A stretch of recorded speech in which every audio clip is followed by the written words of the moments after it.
Wankaner Kuvadva highway પર આવેલા આશ્રમમાં ત્રાટકી બુકાનીધારી શખ્સોએ છરીની અણીએ રોકડા રૂપિયા અને સોનાના દાગીનાની લૂંટ ચલાવ્યાની ફરિયાદ નોંધવામાં આવી છે।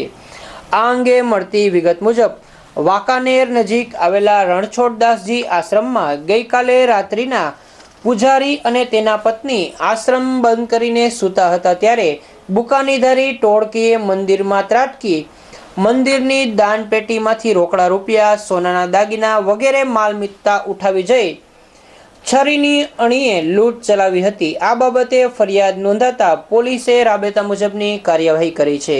અહેવાલ રવિ મોટવાણી, મોરબી। 3 અજાણ્યા માણસો બુકાનીધારી માણસો આવ્યા અને એમને અંદર સાથે છરીની અણીએ બતાવી અને અંદર મંદિર જે હતું રણછોડજી મહારાજની મંદિર એમાંથી પૈસાની પેટી ખોલી અને પૈસા લઈ ગયા 10,000 રૂપિયા જેવું અને એમની જે ઘર હતો એમાંથી 11,000 રૂપિયા જેવું લઈ ગયા છે। કાનની બુટી સોનાની એ કઢાવીને લઈ ગયા। માટે FSL આવી છે, ડોગ સ્કોડ આવી છે, ફિંગરપ્રિન્ટને બોલાવી છે। અમે તમામ પ્રકારના સોર્સથી અમે આ તજવીજ કરી।